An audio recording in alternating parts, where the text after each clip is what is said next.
le premier muy démb le premier ministre aussi fële ne ca passé tamit génn na aussi def li nga xamante ne mooy benn sortie boo xam ne ba léegi mi ngi alimenter l'actualité politique. Est-ce qu'on peut dire lu ñu toppoon ci 2025 muy cette soi-disant wala li ñuy wax ni seen dëggante rataxatul fu mu toll nii daf mel discours à la nation bi dafa acté ni fu mu toll nii li ñu doon wax ni rupture bi c'est consommé. En tout cas le président de la République le président Diomaye wax mooy def na bilan moom il s'est approprié le bilan en 2024 li fi xaw réalisation yi wax na ko beneen mbir mi aussi wane na il a rappelé qu'il doit sa légitimité aux citoyens sénégalais bu waxee loolu nag te am lu xel yi dem te dañoo nekk contexte boo xam ne dafa chargé contexte boo xam ne les relations entre les deux hommes dafa am ay ñagas-ñagas donc bu kële waxee kële ñëw génn fële te boo xoolee Ousmane président Bassirou Diomaye daan wax na état de droit mais dugul en profondeur ci reddition des comptes yi waaye ak justice dugg ci bu baax léegi kële ñëw aussi accentuer kiiwam foofu wane ne la réduction des comptes dox bi ni muy demee doxul wax donc ça veut dire que ba léegi le feu couvre sous la cendre te mu neex mu naqari ñu wax ko ñu bañ ko wax seen diggante ni mu war a demul te fi mu toll nii ñaari vision yi bokkul ils ont des visions politiques différentes boo gisee Diomaye chaque fois il fait prévaloir d'être au-dessus de la mêlée keneen ki moom il fait prévoir qu'il est dans la mêlée qu'il est dans le Pastef et qui bañ na ko sax ba wax ne moom la fonction de premier ministre ne le lie pas donc ça veut dire que malgré qu'il est premier ministre mais il a cette liberté qui lui permet de dire ce qu'il veut sans retenue wala sans tenue mais l'essentiel pour moom dina ko wax léegi nag même il prévoit même de parler dans les prochains jours donc il donne rendez-vous au cœur mais en tout cas li leer ba leer daal mooy le président Diomaye si on revient au discours wan na nañu am na yéene refonder la constitution refondation en quoi faisant mooy dina def révision constitutionnelle par la création d'une cour constitutionnelle parce que conseil constitutionnel moo fi nekkoon te conseil constitutionnel dafa am loo xam ne benn moo ko gàllankoor mooy les décisions du conseil constitutionnel sont sans recours ça veut dire que bu ñu la daanee ci wala ñu tere la dem élection doo dem donc bëgg nañu def ensuite code électoral bi aussi bëgg na ko réviser ensuite bëgg na def aussi révision refonte du conseil supérieur de la magistrature digoon nañu nag ne moom président Bassirou Diomaye bu dootul du bokk ci conseil supérieur de la magistrature mais ci ni muy doxalee ak ni muy waxee ci ni oui ni non la nekk donc déterminé wul ba même bien vrai que il y a un pool de magistrats qui veulent qu'il reste dans le conseil ensuite refonte du code électoral bi la bëgg ñu dund léegi nag pour cela man jàpp naa ne boo interroger histoire politique Sénégal généralement des révisions constitutionnelles de ce genre on fait ça par voie référendaire léegi nag est-ce qu'il va opérer par le référendum wala day wuti par la voie parlementaire loolu ça c'était voir mais li leer ba leer mooy priorité moom fixé na ko yan ñooy priorité emploi fixé na ko investissement public fixé na ko capital humain maanaam ce qui concerne l'éducation et la santé ak la souveraineté économique partant de l'agriculture de l'industrie yooyu yëpp wane na ne daal am na ci yéene te dina ci dugal alal les promesses sont là mais nag on peut constater quand même que def nañu ay jéego fexe nañu ba wàññi les denrées alimentaires ça c'est réconfortant ensuite ils sont en train de recruter 2500 enseignants dans l'année 2027 2500 agents de santé dans le supérieur où il est on prévoit 500 enseignants à recruter en 2026 te gis nga li ci doy waar foofu mooy mën nañu ko relever mooy en 10 ans Macky Sall a recruté 400 enseignants. ñoom ils ont fait le double. Non, pas le double, multiplié par 12. En un an, ils envisagent de recruter 500. Qui en 10 ans? Sauf que ñoom ils sont dans la prévision, donc on va voir. Voilà. Mais l'essentiel, moi, ils sont en train de mettre les jalons agriculture bi ñu ngi ci dugal ay milliards il y a la Sonacos aussi ki ñuy bëgg relever mais tout ça parce que li ci am solo mooy il doit faire face aux difficultés des Sénégalais parce que bañ na ko ba moom xamal nañu ne président Bassirou Diomaye que l'année 2025 a été difficile. A été un moment de vérité ak conjoncture bi ak la dette bi nga xam ne wax dëgg yàlla fi mu toll nii 132% taux d'endettement 132% du PIB suba sax dañuy football ak Soudan. ñun ak Soudan ñooy les pays les plus endettés d'Afrique. ñooy tase suba bu neexee yàlla. D'accord. Donc, tout ça pour montrer qu'il y a une volonté. Mais gouverner nag n'est pas uniquement incarner l'espoir. Gouverner, c'est régler les problèmes des quotidiens des Sénégalais. C'est ça. Alors, docteur Diouf, ma bàyyi la nga def yow tam sa lecture qui adresse la nation du président de la République Bassirou Diomaye Faye, mais aussi ses sorties du Premier ministre le lendemain fële ca Passy. Si, effectivement, de toute façon, d'abord, la première des choses à faire, c'est que le discours du 31, bof, dans beaucoup de pays, c'est une tradition républicaine. Peut-être au Sénégal, c'est beaucoup plus feutré en ce sens que généralement, c'est des sortes de discours bilan, c'est des sortes de discours à partir desquels on dégage des perspectives, on essaye autant que faire se peut de pouvoir arrondir les angles. Mais moi je dis qu'un penseur comme, waaw maanaam jàngkat bu mag bu ñu tuddee Ayko Wayama dafa bind benn téere tuddee ko maanaam The Beautiful Ones Are Not Yet Born ñu mën koo tekkee ci wolof njaw des na xambin wala l'âge d'or n'est pas pour demain. Boo seetloo le discours bi président joxe. nga déglu ko parce que man su may déglu discours damay boole 3 éléments le pré-discours le discours et le discours post. Ça permet au moins soo jógee ci loolu nga xam kii lan la bëgg a wax d'abord président ku ko déglu di nga xam ni moom tracé na benn ligne bu claire boo xam ne ci la bëgg a jaar du nekk fayonte du nekk boo xam ne aussi dañuy dem ba sës di pousse nit ñi jusqu'au seen dernier retranchement. Mais aussi surtout wane na ni en ce qui concerne l'emploi de la jeunesse en ce qui concerne le tissu social avec RNU bi muy wax vraiment pour que ñu dellusiwaat les bourses sociales taxaw na pour am lu mu def mais Sénégal dafa am benn laago bu mag bu ko dal. loo tax laago bi ko dal ñaar ñoo ko teg.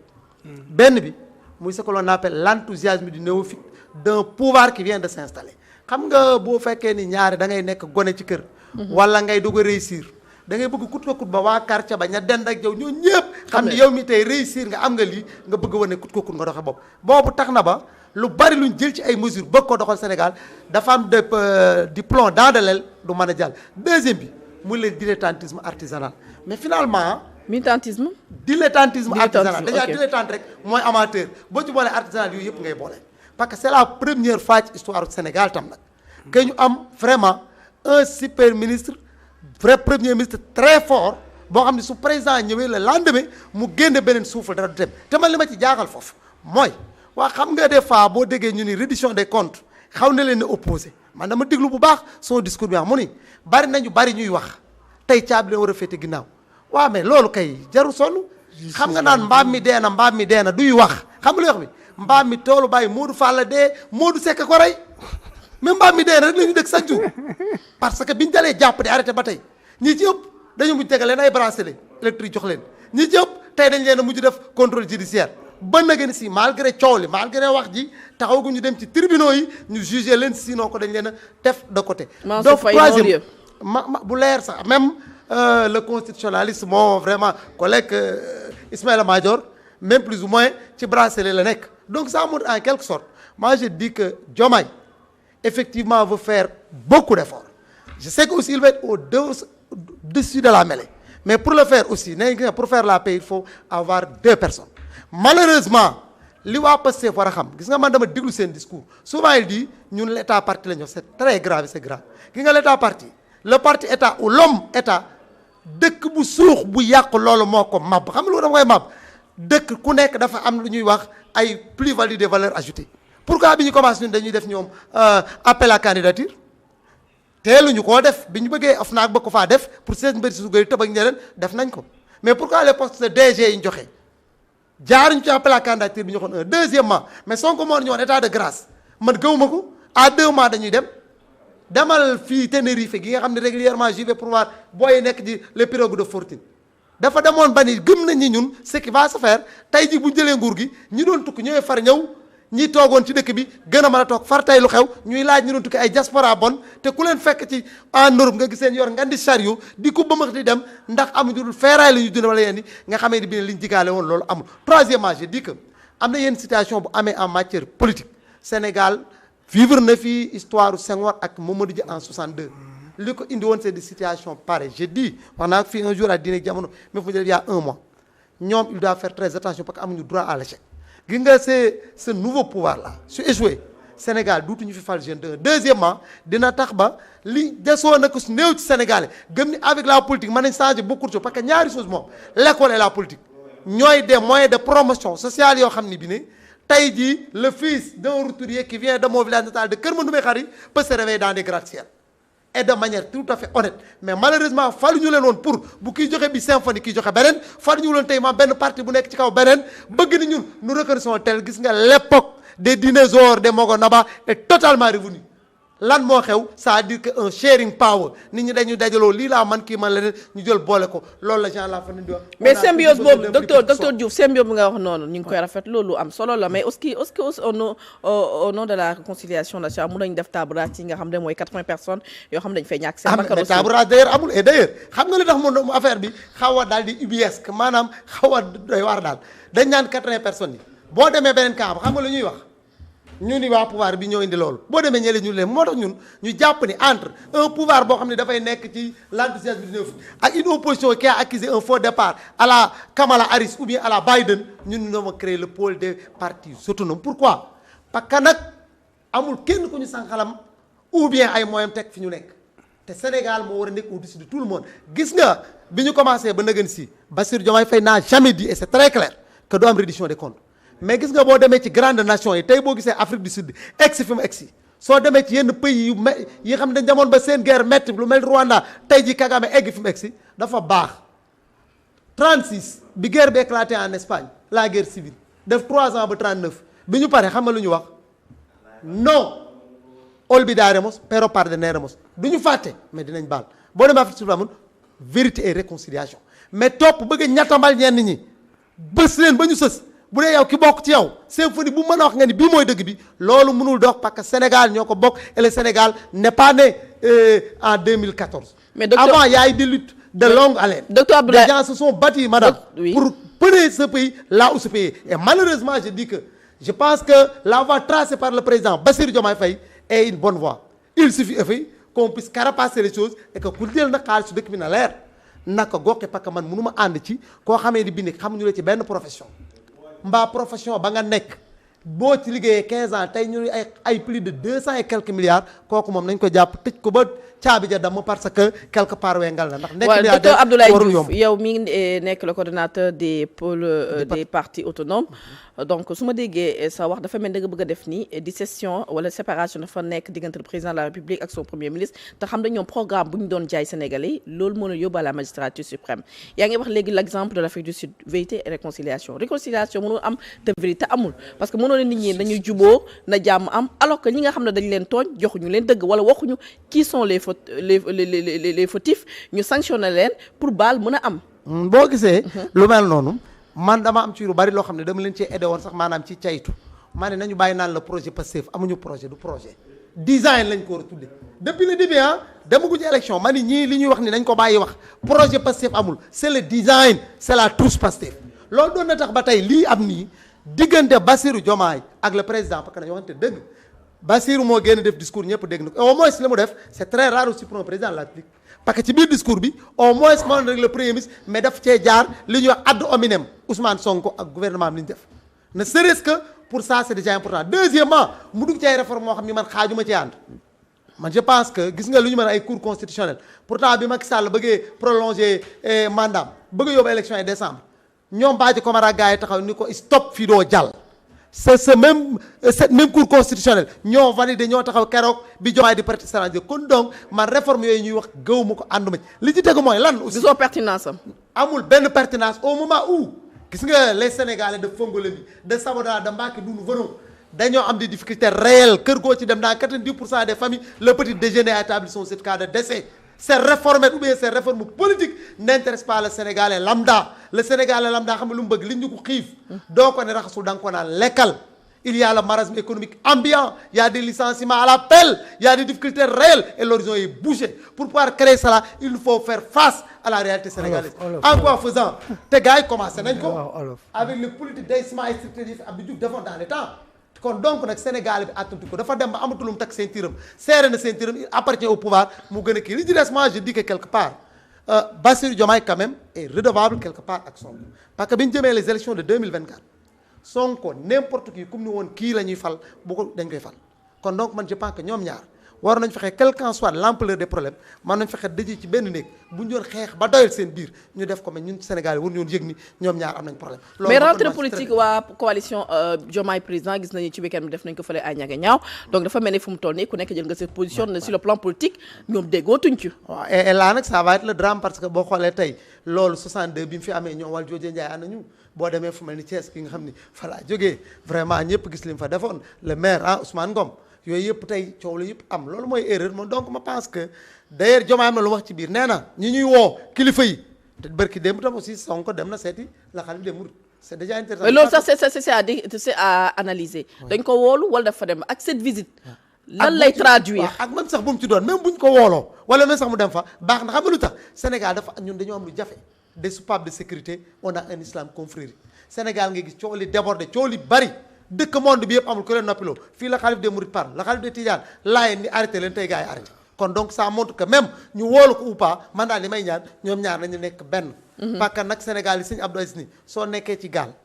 bul ni na sama ëmb mucc nee na gaal gi mucc te Sonko ak Diomaye suñu amee une crise réelle du baax ci sénégalais moyen bi te man li may xool mooy sénégalais moyen bi nga xam ni moom amul imputation budgétaire amul lettre de garantie day ñafe rek pour am li muy wut man kooku mooy ki may intéressé. d'accord doyen cette visite sax laa bëgg nga teg ci sa loxo lan lay traduire dem bu mu dem Touba. xam nga ba léegi on n'a pas communiqué dañ ko woolu moom moo dem qu'est-ce que ça veut traduire. le temporel et le spirituel dans ce pays ont toujours vécu en harmonie c'est un couple ils font bon ménage maanaam dañuy ànd parce que boo interroger histoire politique du Sénégal day xam ne sëñ Fallou ni mu meloon ak Léopold Sédar Senghor